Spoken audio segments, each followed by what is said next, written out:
Il était allongé là dans l'herbe avec sa copine. C'était un vieil homme mûr et célibataire qui avait passé la nuit dans la rue et en arrivant chez lui et en sortant de sa voiture, il a marché le long du trottoir pour entrer dans la maison et en passant devant son employée qui était là balayant le trottoir, elle le salue en lui demandant s'il arrivait à cette heure-là. Il dit oui et que la soirée était bonne. Elle tord sa bouche avec un air de mépris et lui dit que le café était prêt et qu'il était là sur la table. Mais il lui dit avec arrogance et ingrat qu'il n'aime pas son café, en disant qu'il est trop faible et donc il entre dans la maison sans rien dire d'autre et elle reste là avec son balai en disant qu'il n'aime que les ménestrels puis continue à balayer le trottoir. Elle était déjà dans la cuisine en train de lui préparer une collation, puis elle démontre le sentiment qu'elle a pour lui en disant qu'il devrait être avec elle et non avec ses filles avec qui il sort toujours. Puis toute excitée dit qu'elle sait déjà quoi faire et ouvrant l'armoire et regardant autour d'elle elle trouve et prend la marmite avec un couvercle bleu avec une poudre blanche en versant une petite portion dans un pichet dans lequel elle lui préparait un jus et remettant la marmite dans l'armoire elle l'appelle à prendre le jus qu'elle a préparé, mais comme il ne répondait pas et que cela prenait du temps, elle l'appelle à nouveau et puis elle entend ses pas. Alors il sort de la maison et va vers elle là-bas dans la zone en marchant lentement et quand il arrive tout calme il traîne une chaise et s'assoit près de la table et reste là à la regarder.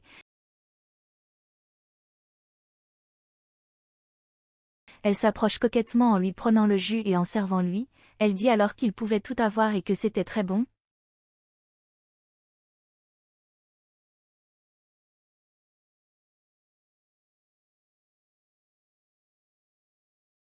Il demande alors quel était le jus et elle dit juste de boire qu'il verrait ce que c'était et en disant qu'il l'avait fait avec beaucoup d'amour et elle retourne pour finir ce qu'elle faisait en le laissant assis là il prend une gorgée de jus et en regardant le verre il retourne boire le jus en faisant une grimace satisfaite et finit par boire tout le jus dans le verre.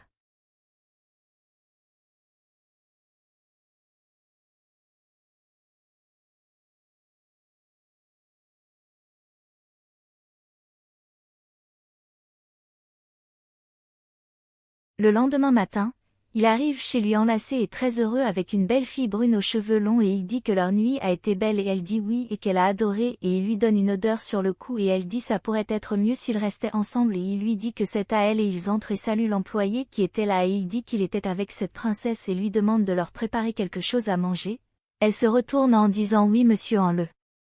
regardant avec un air de tristesse lorsque la fille lui demande de ne pas tarder car elle avait faim et ils entrent dans la maison.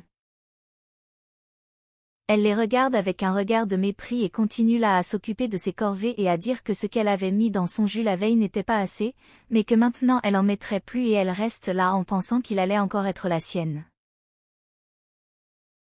Peu de temps après elle prépare à nouveau un jus en mettant une bonne dose de la poudre blanche de la veille, elle remue le bol et part prendre le jus préparé pour eux, lorsqu'elle quitte la zone elle les voit allongés là sur l'herbe dans le plus grand écrasé puis elle revient rapidement et en mettant une grande partie de la poudre dans le jus et en remuant cela les emmène sur la pelouse où ils étaient couchés.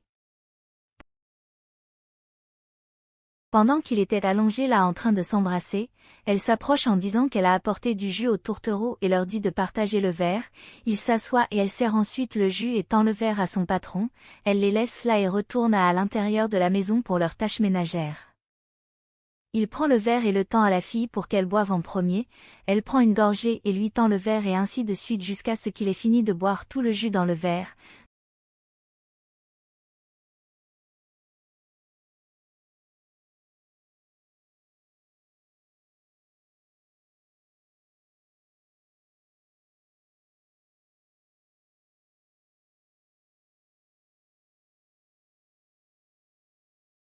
Mais peu de temps après, il passe sa main sur son visage et raconte la fille qu'il ne se sentait pas bien et qu'il était un peu étourdi et elle dit la même chose en passant sa main sur sa poitrine et dit qu'elle est un peu étourdie. Il reste assis là un peu plus longtemps et bientôt il s'évanouit en tombant sur l'herbe et puis elle lui tombe dessus.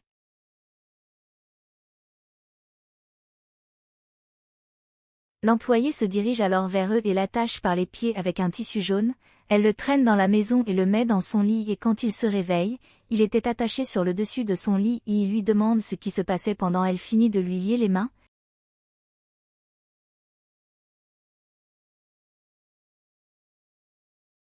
Il ouvre les yeux et demande ce qui s'est passé et elle dit alors qu'il était à lui à ce moment-là en l'appelant Chuchusino et qu'ils seraient ensemble. Puis elle commence à se déshabiller avec lui attaché la bassure.